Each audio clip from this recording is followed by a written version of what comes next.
For critical information ignored by the mainstream media, log on to davidicke.com/headlines now. And a very good morning to you. I hope you're well. It is, it's just after 8 a.m. That is British summertime here in Manchester. It is the 9th, is it? No, it is. It's the 9th of June. It is Friday, the 9th of June. 8 a.m, as I said, here in the UK. Thank you for joining me wherever you happen to be in the world. David Icke will join me in a minute, live from the Isle of Wight. We do have a result in the UK general election for you, and that result is chaos. There is a hung parliament, meaning that no party has secured enough seats for an overall majority to form a government and to govern henceforth. You need 326 seats for an overall majority. There have been calls for Theresa May to quit, unsurprisingly, from people like Jeremy Corbyn, Tim Farron, Caroline Lucas, but also from Conservative MP Anna Soubry. Although the BBC report right now, it must be said, that Conservative Party sources are saying is there will be no resignation, that May has no intention of resigning. Labour improved on their result in 2015 significantly. There was also the largest young voter turnout since 1992, probably down to Labour's promise to abolish tuition fees. I think that was undoubtedly the motivation there. UKIP have been wiped out, completely wiped out. Maybe more on that a bit later on. A slight improvement for the Liberal Democrats, but remember, before the election, Tim Farron, the leader of the Liberal Democrats, said there would be absolutely no coalition. He said under no circumstances would the Liberal Democrats enter a coalition with any party. If he's telling the truth, and he might not be, of course, when has the politician ever told the truth? But if he is, there is no way Jeremy Corbyn will form any minority coalition government. It just will not happen. The Scottish National result, that's the Scottish National Party result, is down in Scotland. The Tories did very well there as well. The Democratic Unionist Party in Northern Ireland have improved on their last result. They've got 10 seats. That might very well be significant because the DUPs are a Brexit supporting party. If they do a deal with the Conservatives, there could be a Conservative DUP coalition government. So it's a chaotic result after a chaotic campaign which saw 2 terrorist attacks, a bizarre Conservative Party manifesto, utterly bizarre in fact. Nick Clegg, Lib Dem, lost his seat in Sheffield. The SNPs lost Angus Robertson and Alex Salmond, they're gone. The Home Secretary Amber Rudd only barely held her seat in Hastings and Rye after a recount there. We were interested in that because Nicholas Wilson, Mr. Ethical, stood against her. Nicholas did pretty well. It's already being said on national television and radio that a second EU referendum is no longer a remote possibility. There will be a Conservative Party announcement at 10 a.m. UK time this morning, but BBC sources saying Theresa May will not resign. Theresa May will not resign. Will she hang on? Will she enter negotiations with the DUP and or others? And as the morning has rumbled on, talk of Boris Johnson replacing Theresa May has grown louder and louder. Should we take all of that with a pinch of salt even? We'll see. But it's time to go live to the Isle of Wight and to join my friend and colleague David Icke, who's been up since the small hours of the morning watching all of this unfold as well. Good morning, David. Morning, Richie. My Skype's been crashing this morning. I hope we are fine now. I noticed that. Yeah. So I was rambling on. I was windbagging on there. Not for the. That's first not like time. you, Rich. It's not like me at all. No. Yeah, I saw your Skype was on the blink there momentarily, David. Well, straight over to you. What have you made of what you've seen so far?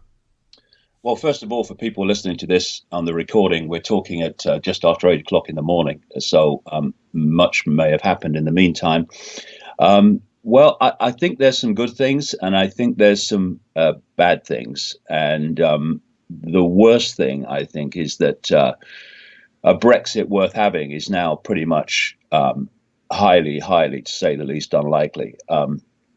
There has been efforts from the time of the referendum. In fact, I put something on the internet within pretty much the first hour after the referendum result, saying this is just the start, because there's two fundamentals that are crucial to really taking power back in the way society is structured in relation to this country, and in the other one, relation to the world. One is that we delink ourselves from control by dark suit bureaucrats in Brussels at a commission which is surrounded by, I mean, the figure sounds fantastic. I checked it out many times. Surrounded by something like 30,000 corporate lobbyists. It's an extraordinary figure. So we need to delink ourselves from that. Otherwise, everything else is irrelevant. You know, when you have 60% and more of laws and regulations in this country, starting out not through Parliament or even within these borders, but through bureaucrats in Brussels, you can stand on election platforms as much as you like and say, we'll do this and we'll do that and we'll do the other, but not if European law overrules British law, as it does, and your proposals are at odds with European law. Forget it, mate. You can say it all you like, it's not going to happen. And the situation we're in now is, and I've got no brief for Theresa May. I think she's appalling. And I think her attacks on freedom are appalling, which I'll come to as we go along. But I'm looking at it from a dispassionate point of view.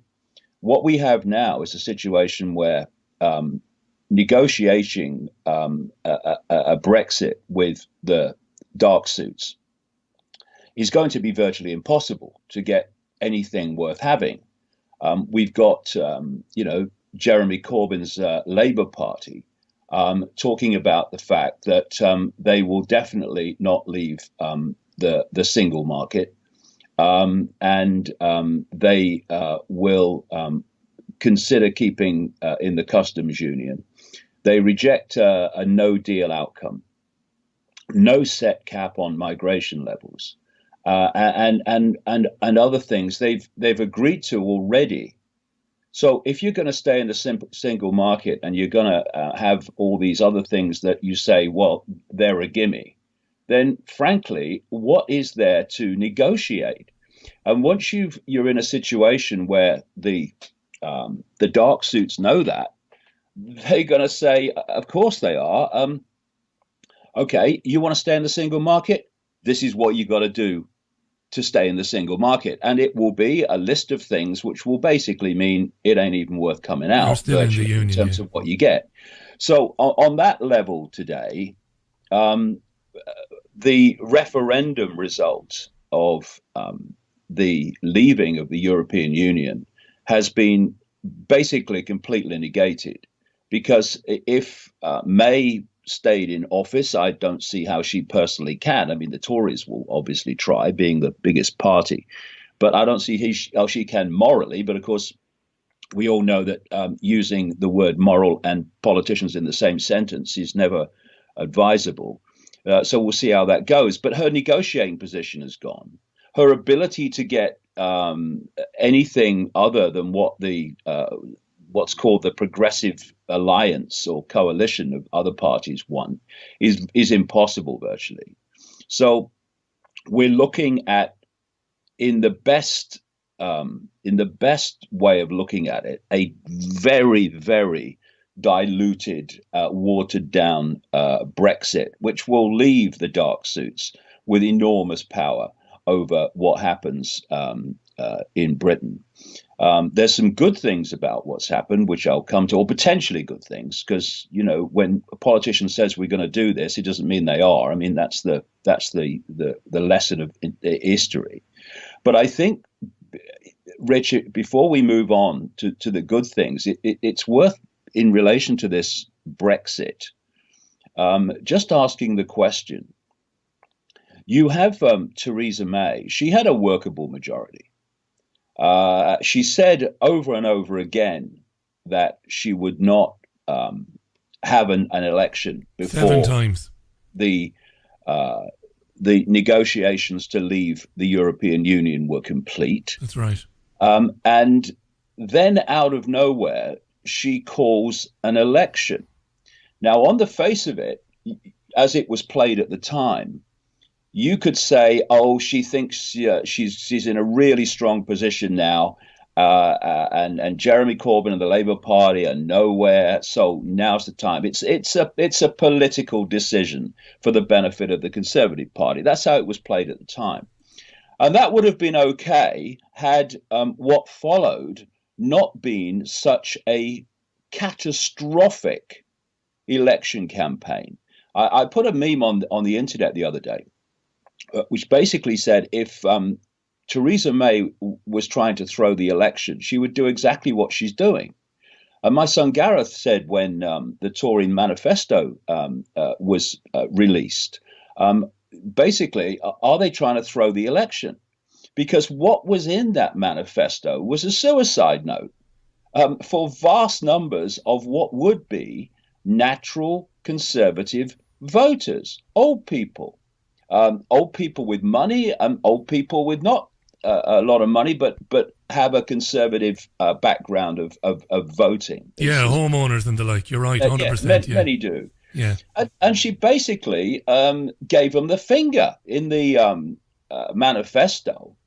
And then she starts backtracking on this and backtracking on that. And suddenly you had a Theresa May for much of the campaign who looked like a terrified little girl, who had nothing to say, who had no credible answers to anything.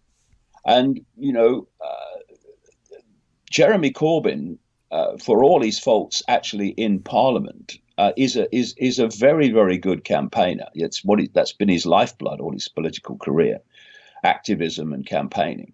And basically, the Conservative Party was blown away in terms of its predicted massive majority when the campaign started.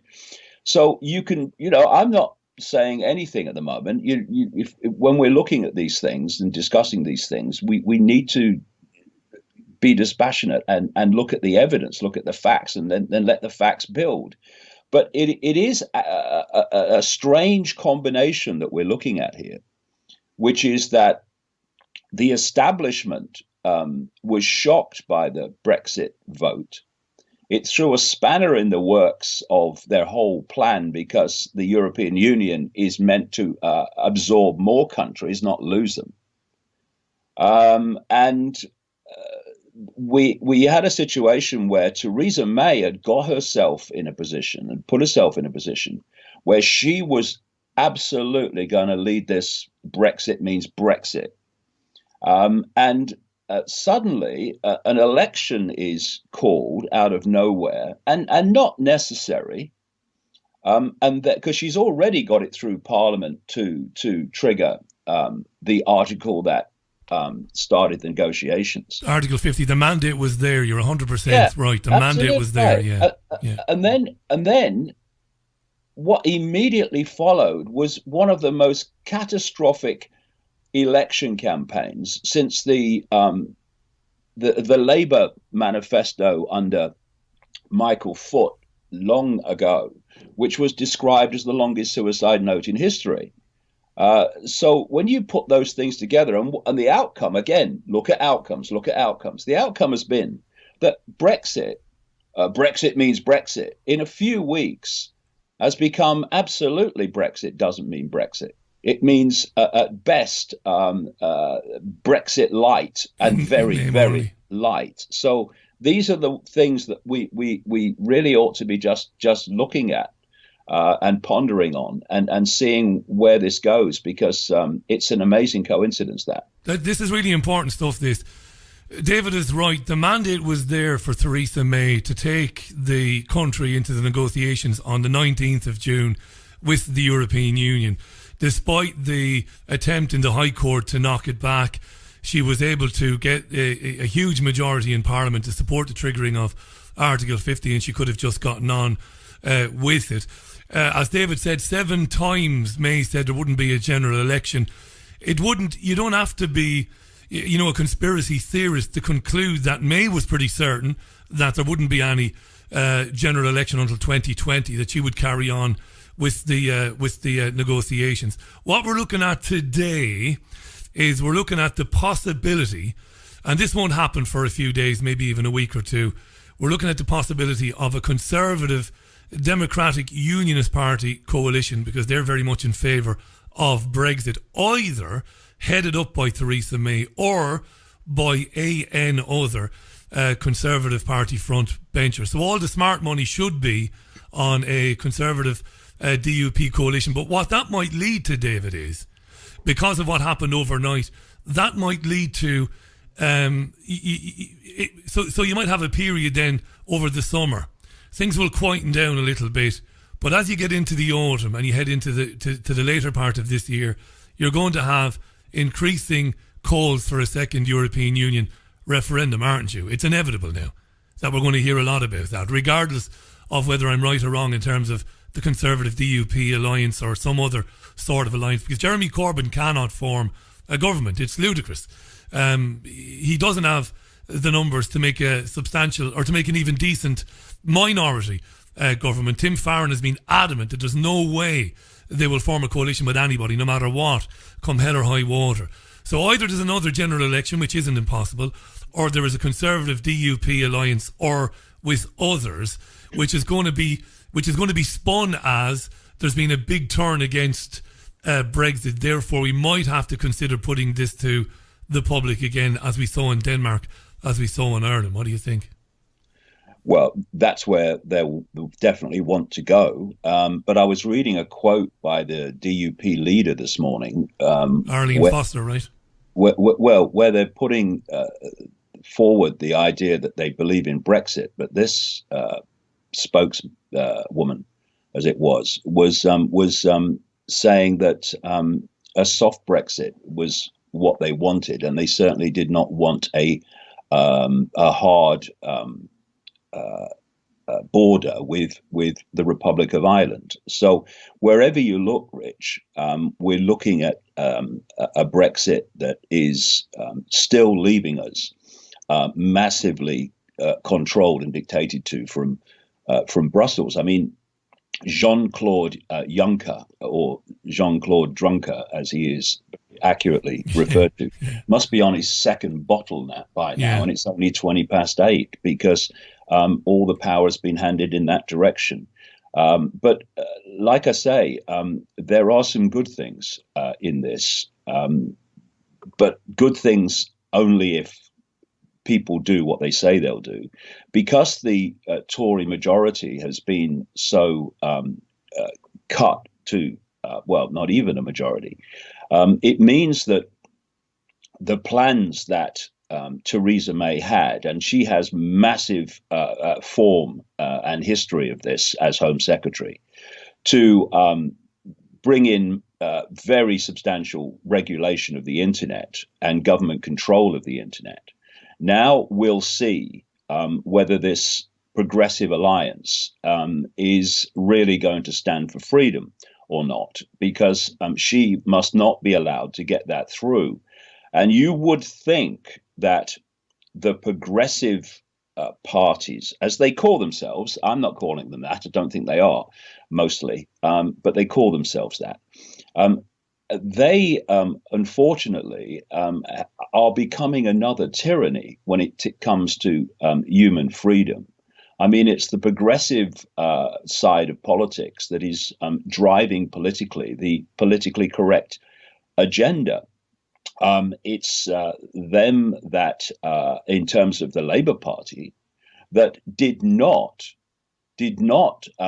oppose, as they should have done, Theresa May's Snoopers Charter, one of the most outrageous invasions of privacy that we've seen. with the powers it gives for surveillance and internet surveillance of what people do. The Labour Party did not oppose that as they should have done, and made it far more difficult to get through. So, on this whole progressive side, the more I've seen the progressive mindset in action, the more, while it has good things to say about social justice and what have you, and I'm all for that. I've been all my life, but there's a part of this progressive mindset that is very, very authoritarian. Of course, it's obsessed with climate change, which is an excuse to change society, which isn't actually happening. It's basically okay with mass migration, which is not. Let's not talk about race and background here. Let's talk about numbers. You can't keep bringing ever more people into a country where everyone is seeking jobs and homes and what have you, and not have problems, and not have economic problems, not have everyone suffering from the fact that there's just too many in very densely populated areas that are seeking to make a living. I mean, if you keep pouring water into a jug, it's going to overflow, and there needs to be some sense with this, and some common sense based purely on mathematics and economics, if you want to look at it at that level. And the thing about the progressive mindset, and I would bring Jeremy Corbyn into this, is that it's very good at opposing and very loud at opposing what it doesn't agree with, including freedom of speech through political correctness. But it's not very good at looking at itself and questioning itself. What you get within this progressive mindset is people very, very reluctant to criticize anything within the progressive mindset, if you follow where I'm going with this. Which means it's not something that looks in the mirror and says, well, have we gone too far here? It's have I got something? We might just be losing David briefly there. He said there was an issue or two with his Skype connection. Hello? You're back now. You're back in the room. You faded away just a second ago. You know what that was, Rich? I've obviously been looking all over the internet and what have you, what's happening this morning. And of all people, Nikki Campbell of Radio 5 Live has just started talking on one of the right, very good. That's you've it's called having a load of windows open. You've got all the technical skills of me. Oh, you must be none. joking. Yeah, right? Yeah, you're exactly like me. David Icke is on the line, folks. I'm one step above the typewriter. That's about it, yeah. The old word processor. David is in the middle of writing a book, folks, which will be out sometime in the summer. He's live from the Isle of Wight. The election result is basically no result. A hung parliament with the Conservative Party with the largest amount of seats. There will be an announcement. David quite rightly pointed out earlier on, it's exactly 24 minutes past 8 as we do this. Things will happen during the day. Don't think that he wasn't on top of what was happening. It's a fluid situation. The Labour Party are triumphalist about what's happened. They have increased their seat gain by 25, maybe 30 from Ed Miliband, but they're certainly in no position to form a government. Likely to be the Conservatives and the DUP. But then again, what do I know? I've been wrong all the time. David was talking about progressives and the things that they are in favour of, the good things they are in favour of, but their support of political correctness and their refusal to accept the immigration issue. David, you mentioned leaving in a city the size of Newcastle every year, but at the same time underfunding vital public services, which is madness. Yeah, and also out of the progressive mindset comes identity politics, which is basically me politics. What's in it for me? So that progressive way of looking at things, as they call themselves progressive, a word, of course, that came out of America, where that basically they operate in the same way, needs to be looked at and watched, because it has very, very authoritarian tendencies, while masquerading often as standing for freedom and justice. But there's some good things that have come out of this. Like I say, if they vehemently oppose these attacks on internet freedom, which were clearly being planned, then that's a good outcome. It's going to be much more difficult for them to get wars and such like through, even if they have a coalition. And of course, countries like Saudi Arabia are going to come under a great deal more spotlight, with a great deal more power in terms of members of parliament to push the case. And I just hope that Jeremy Corbyn stops shapeshifting, frankly, because I said earlier, he's an outstanding campaigner, and he obviously won the Labour Party leadership with a great campaign. He then went into office in Parliament and basically became another person, a shadow of the person who was campaigning. He then had to run for office again and won again. Again, the campaigner came out. And then he went back and pretty much it was the same. And then this election's come along and the campaigners come out. And he's done very well. He absolutely blew Theresa May away in most of the campaign. Yeah. Now, Jeremy, don't shapeshift again, mate. Right? Go into Parliament and be the person who campaigns. Be the radical. Say the unsayable. Speak the unthinkable.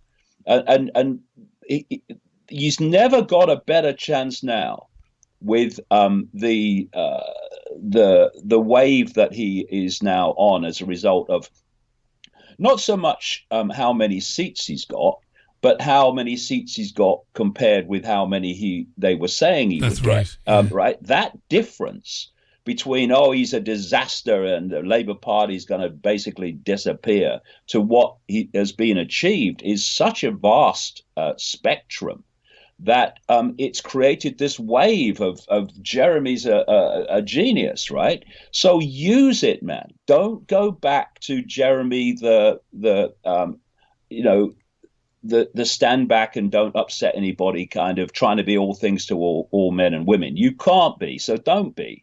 This is a good point, David. Campaigning, and then we might have a chance of really having some real truth spoken in Parliament in relation to foreign policy, overseas wars, and what's really going on. But this is the point, Rich. For Jeremy Corbyn to be relevant in these ongoing times, he's got to start saying the unsayable and saying the unthinkable. He's got to start talking about the outrageous injustice and criminal activity of allowing private banks to create the currency by lending people money that doesn't exist and charging interest on it.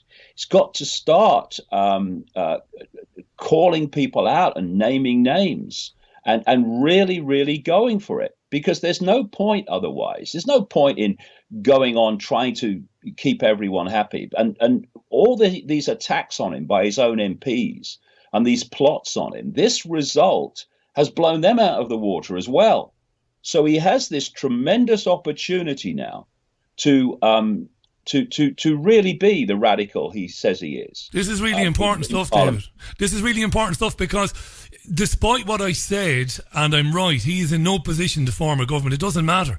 He's in a tremendously much better position than he was in a couple of weeks ago. He can now form a genuine and real opposition to the government if he wants to. He doesn't have to be in power. You know, I might turn out to be wrong. The Lib Dems and others might, you know, go back on what they said, and there might be some shenanigans still to come, but it's likely he won't be in government, but he could form a really good opposition because his position now as leader of the Labour Party is cemented.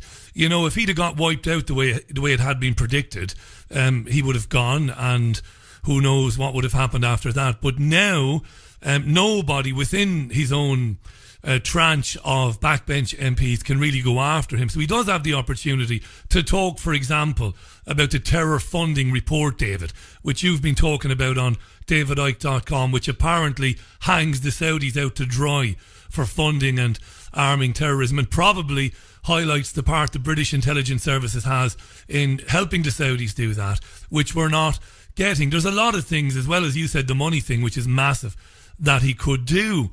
But not to be big, not to be an idiot. I'm just going to say, because I have to say it, because I've got a big mouth, I don't see it. But I hope I'm wrong. Well, that's why I say, you know, we can only see what happens. Yeah. But what I've outlined there is the opportunity that he now has, and we'll see if he takes it or not. And, you know, the other thing is, you know, I was brought up in Leicester in the 1950s and onwards in a Labour Party a family.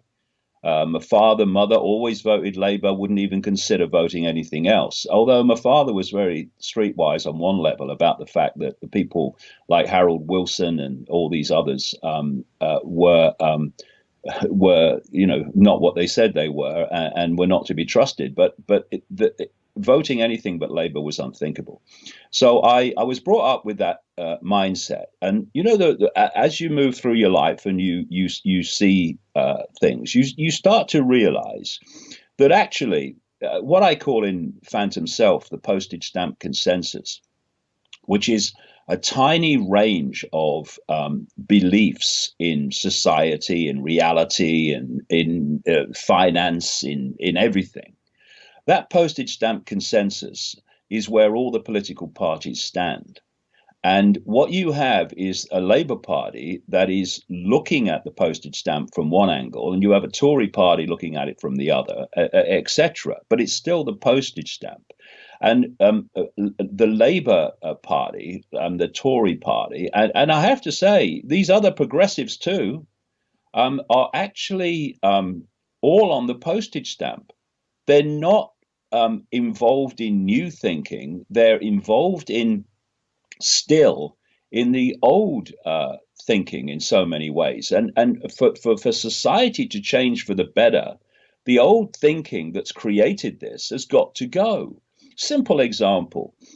Another good thing coming out of this is that the opportunity is there. And I keep saying that because you're right. Are they going to take it or not? The opportunity is there to stop the incessant and blatantly long-term planned privatization of the National Health Service.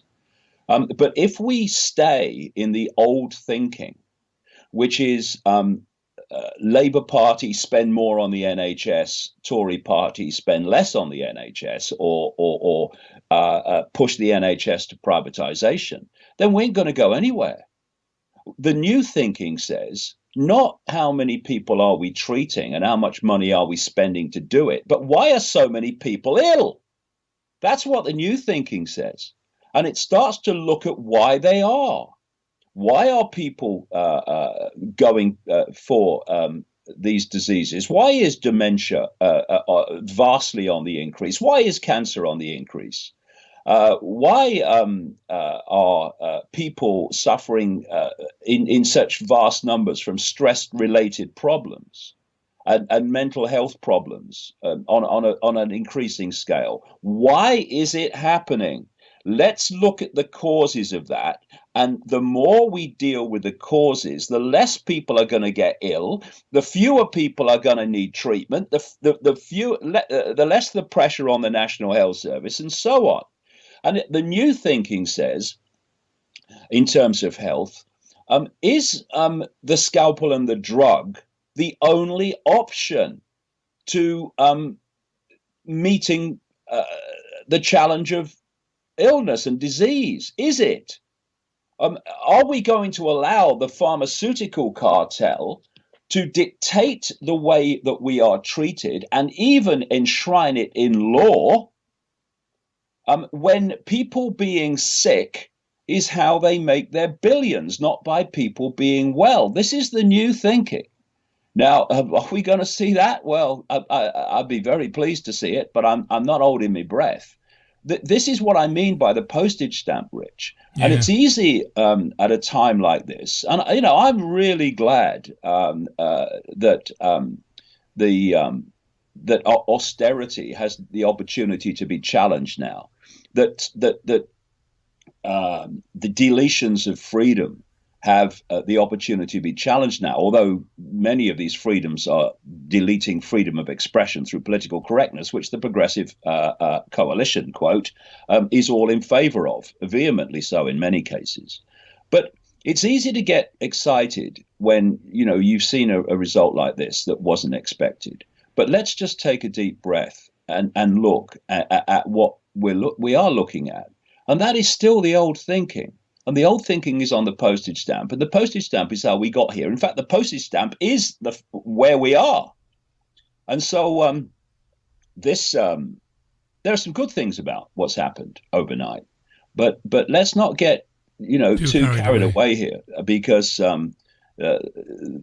it's still the old way of looking at things. Do us a favour, David. Needs to change. Do us a favour. Let me take a 60-second break. It's only a 60-second break. David is going to stay with us till the top of the hour. I have a question for David that's going to require a detailed answer. And it's an important question, I think. I've been thinking about it all night. David Icke, live from the Isle of Wight, broken off from putting the finishing touches to his forthcoming book, which will hopefully be out in the summer. He's in the middle of the Worldwide Wake Up Tour as well. Go to the worldwidewakeup.com, the worldwidewakeup.tour.com. Go to davidicke.com for details on where David is going to be. There's also some events planned around the launch of the book in London, Edinburgh and Manchester, which should be fantastic. We might get a word on those before the end. But a 60-second break, and then I have a question for David when we come back. Have you lost access to important data from a computer hard drive, mobile phone, or other storage device? Maybe you have a broken hard drive containing years of information, or a smartphone that no longer works from which you'd like the pictures, movies, and chats recovered. If you would like to recover data from any type of digital device, including desktop and laptop computers, external hard drives, cameras, smartphones, NAS, and RAID servers, then contact Data Clinic today at dataclinic.co.uk now. There's a place high in the mountains of Spain, a sanctuary where souls gather from all around the globe to learn about themselves and experience powerful changes in the way we see our world. They become awakened to their gifts and their power to heal others. Become part of this ever-growing worldwide family of unique, pure energy healing practitioners. Discover how amazing you truly are. Go to www.markbayerski.com. It could just change your life forever. For critical information ignored by the mainstream media, log on to davidicke.com/headlines now. Welcome back. Special program live with you this morning. It's 21 minutes to the top of the hour to 9 a.m. Again, just to point out, if you catch this on David's YouTube channel or our YouTube channel later on, things might have happened since then. There is a hung parliament. The Conservative Party expected to fall somewhere around 10, maybe 12 seats short of an overall majority. Labour have done well, much better than anticipated. Calls for Theresa May's resignation. She said that's not going to happen, or at least the BBC are reporting that people around her have said that's not going to happen. Of course, that might change a bit later on. David Icke is with us. Go to davidicke.com. Bookmark davidicke.com/headlines. There will be a lot of important info on there today. David Icke, here's the question, and it's going to require a detailed answer. And I think there's nobody better placed than you to answer this, because you've been writing about finance and the reality of banking for as long as I've known you and way beyond that. Right, so Tony Blair was a war criminal, a Rothschild Zionist and a madman. Of course he was, and so was his lieutenant, Gordon Brown. But what they did do was they spent a load of money on the National Health Service. And when they were in power, we didn't have assessment hearings. We didn't have people getting stopped. You know, their benefits weren't stopped, and people who are sick and disabled weren't going to hearings where they were being humiliated and degraded. Now, again, for listeners who might be new to the programme, Tony Blair is a detestable murderer who should be in prison for the rest of his life. The point I'm going to make is, I think David makes some excellent points when he talks about probably the fundamental decency of somebody like Jeremy Corbyn. And people today who have had to put up with the nonsense. And if you follow davidicke.com, you'll see regularly stories of people desperately in need of help and assistance, deserving of it, but who don't get it because of the tyrannical assessment system that was brought in because of austerity. So Corbyn, if he was to be if he was to lead the government, say, with a rainbow coalition, it's very, very, very unlikely, but if he was to do so, as a decent bloke, much or pretty much all of this would stop. But David, in the paradigm that we exist in, wouldn't we have the same situation in a few years' time because of the crazy, insane, upside-down world we have, whereby another government would come in and they would say, the Labour Party left a note for us to say there's no money left, because ultimately, as you've been writing for 25 years, it all comes down to banking and borrowing money from central banks. This is hugely important, isn't it? Because as good as Jeremy Corbyn might be, he's not telling people we shouldn't have to borrow to pay for the care of elderly people, to pay for the care of sick and disabled people. This is another way of doing it. The ridiculous point I'm trying to make is that it just goes round and round and round, the merry-go-round, boom and bust, change of government every few years, and it never ends, right? Yeah, because it's not meant to be. It's not meant to get anywhere. It's meant to go round and round and round. And while you're going round, you are given the impression you're going forward. And then eventually you find yourself back at square one and you say, well, what was all that about? If people just look at the politics over a long period and look at it in country after country, they'll see that loop happening. And you're right that one of the key, or if not the key, part of keeping that loop is controlling money. And this is what I mean when I talk about the new thinking. You see, you've got the postage stamp parties, all of them. And they will, for instance, one will say we need to borrow less money and one will need to borrow more money. But they're both saying we need to borrow money and borrow it, in effect, from the private banking system, which then controls the government. And of course, paying back that money plus interest then locks you in terms of what you can spend on things you would like to spend them on, like social care, etc. So the key is to disconnect government spending from private banks. And you know, they're talking in the Labour manifesto about an investment bank. Well, that investment bank needs to be far more than something that just borrows money and then hands it out. It needs to create it. We need a government bank that creates the currency interest-free and then can distribute it interest-free. And the more that happens, the less the need there will be to go to private banks and borrow it at interest and be under the control of giant corporations. This is the fundamental. And if they don't go down this road, of course, if he's not the prime minister, he couldn't, but he can stand there and vehemently argue the case because he has a platform now, Jeremy Corbyn, to say these things. It's all right, when he's come in from nowhere and they're saying, oh, he's just a lightweight and he's bloody useless and he'd be a disaster. Well, that changed overnight. That concept changed overnight. They'll keep trying to do it in things like the Daily Mail, but that concept changed last night. He's got a platform. Now, he needs to use it, like I said earlier, to say the up to this point unsayable, to speak the unthinkable. None of it's unsayable or unthinkable, but it has been to the political class. This is what needs to happen. And then things can really change, because you're generating money at no interest, and you are borrowing it from nobody because you're creating it, and then you have it to distribute for the things that you'd like to spend it on to make this a better place to live for everybody.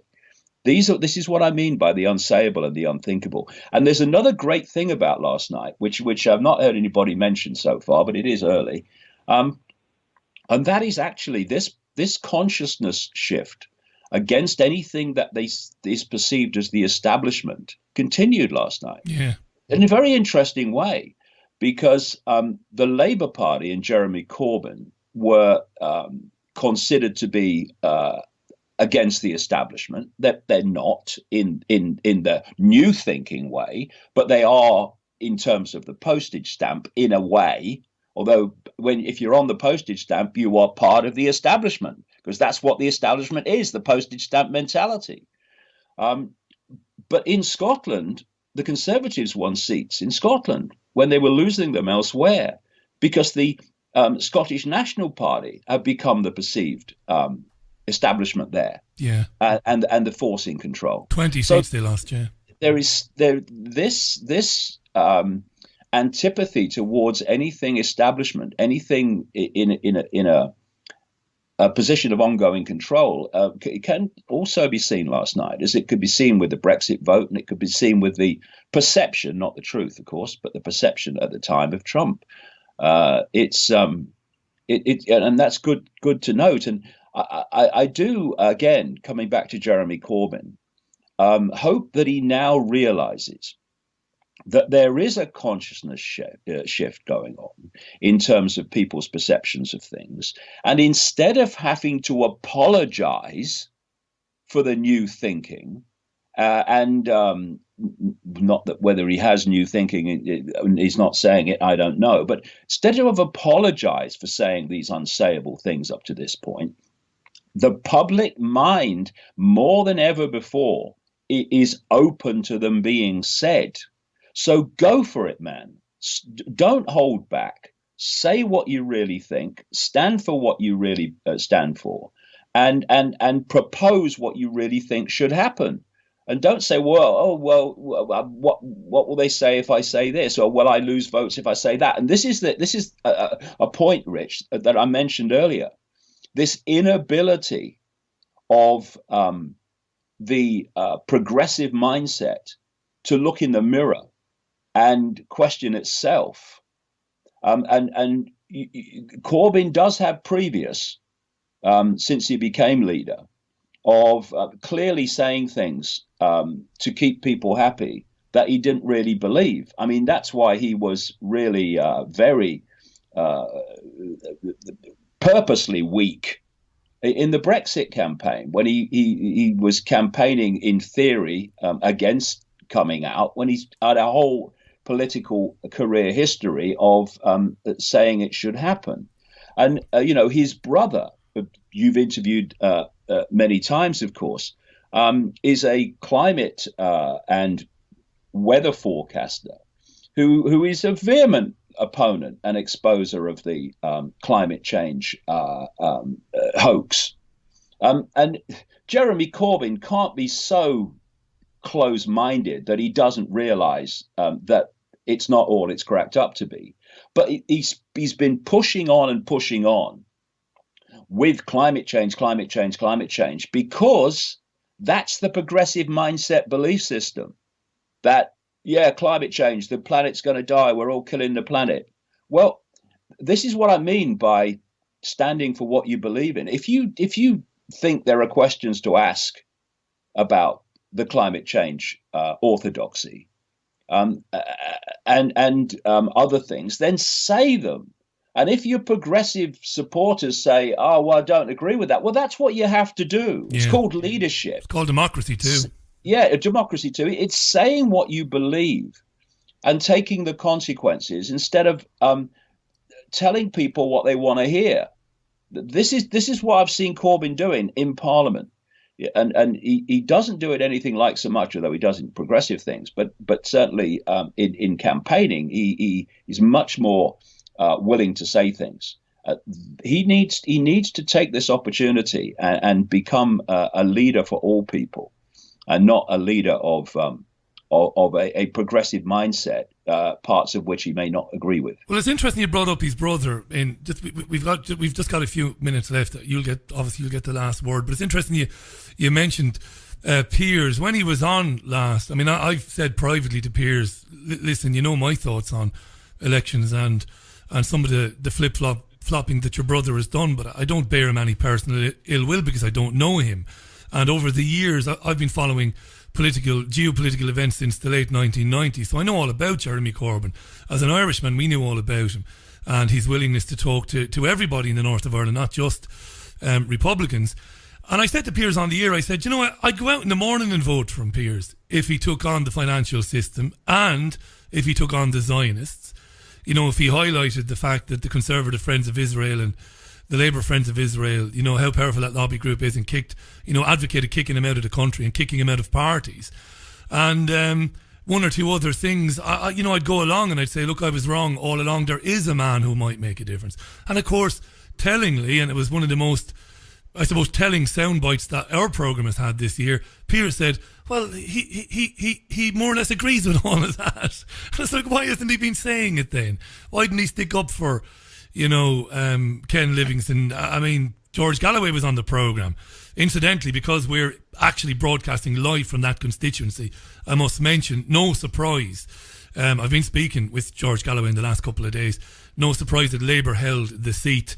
I think Galloway got 3,000 votes or thereabouts, but he didn't manage to win the seat vacated by his old friend Sir Gerald Kaufman. But a lot of people were saying, why did you throw him under the bus? You know what the Zionist lobby is and how powerful it is. And Piers is like, yeah, he'd probably agree with all of that. But probably agreeing with it and not saying it, David. You're saying yourself, David Icke is saying this morning loud and clear, it's not good enough anymore to not speak out on these issues.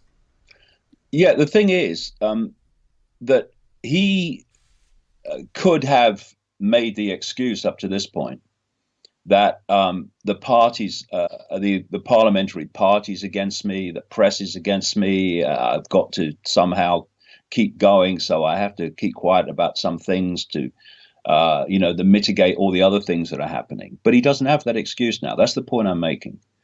He has a platform. He has a position of far greater authority, and it must be respect because of what's been achieved against what was predicted.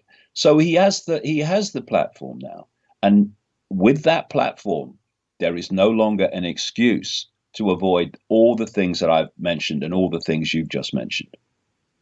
Just before we part company this morning, thanks for doing this, by the way. There's a lot of appreciation being expressed on Twitter for you coming on this early in the morning. You're up to your eyes with the book. I know you're approaching a deadline and you're nearly there. I won't say any more than that. In the autumn, you've got 3 special events planned to mark the launch of the book. People can find out all about those events at davidicke.com.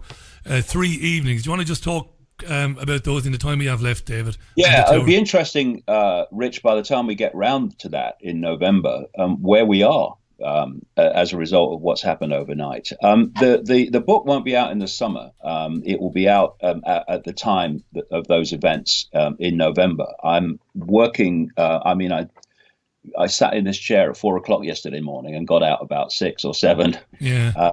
So because I'm trying to get it finished as quick as possible. So that's when it will be out. But it will be very interesting to see what's happening then as a result of what's happened, because a lot of things will have done, because the cookies are in the air at the moment, and we'll see where they come down. Absolutely right. For information on those events in London, in Manchester and Edinburgh, go to davidicke.com. You'll find all the details there, how to pick up a ticket to mark the launch of the book. As David said, it will be November now. And later this year, of course, he's back on the road in Europe and elsewhere, and that continues into 2018 as well. The worldwidewakeup.com and davidicke.com. Interesting night and morning we've had, mate. Thanks for coming on, and we'll talk again real soon. Can I just say one more thing? Go ahead. If we take our minds back and we take our perceptions back, then all the propaganda has no effect. I've got yesterday's Daily Mail in front of me, and I kept it because it's quite a sight. Yeah. The opening front page, this is on election day. The opening front page, your tactical voting guide to boost the Tories and Brexit. Front page headline, let's reignite British spirit. Theresa's rallying call as she warns Corbyn will tax your work, your garden, your home and your inheritance. Turnover. Labour sums don't add up and will cost you £750. Underneath, fear for pound if May falls short. And so it goes on. Now jihadi group that called Jihadi John Beautiful Man is backing Corbyn. Fired up Theresa wore more eyeliner than Kenny Everett in drag. That means about another headline. Same paper. Corbyn will tax you while you work. He'll tax your garden. He'll tax your home. And when you pass it to your loved ones. Anti-Semitism storm over banner showing all this stuff. Yeah. And then it's Labour refused to rip up rights to tackle terror and so on. Why we have to take control back of our borders. Why would you vote for Corbyn? Even his own MPs condemned him. I mean, it's just one after the other, and that's called journalism. But something different happened overnight. Because if you take your perceptions back, none of that has any effect. It obviously doesn't, mate. Continued success with putting the book to bed. Thanks for doing this again. DavidIcke.com, folks. DavidIcke.com/headlines and the worldwidewakeup.com. Talk real soon, mate. Thanks again. Cheers, Rich. Bye. Bye for now. David Icke on the line to us live from the Isle of Wight on it is in Manchester anyway, glorious Friday morning, June 9th. 2017. If you just came in on the end of that because you noticed it on social media, both of us will have it on YouTube and on podcast real soon. Just to mention again, we did it live, so things will probably change during the day in terms of numbers and stuff, but centrally it's the same. The Tories fell short of an overall majority. They don't have the seats to form a government. Labour did much better than anticipated. They gained somewhere in the region of an extra 30 seats.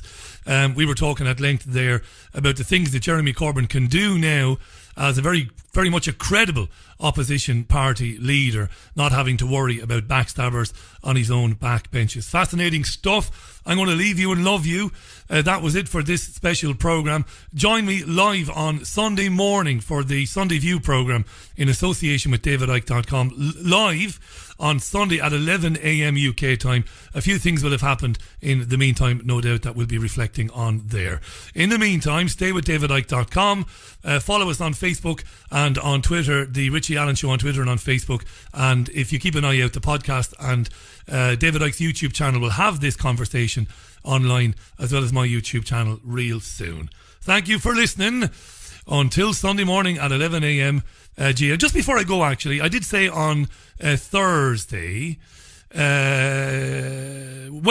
in fact, I did say on Wednesday that I hope that you get what you want. Whom I was addressing. I was addressing people that their financial circumstances are very difficult and they felt they had a lot riding on the outcome of this election. And I did say on Wednesday, I hope you get what you want. A lot of people will be feeling probably a bit better today about that and about the prospects of the future with respects to, their own personal finances. And again, I hope you get what you want. My position has never changed about elections or about the candidates. And unless there are drastic changes, my position won't change. I'm not stubborn. I don't think I know everything.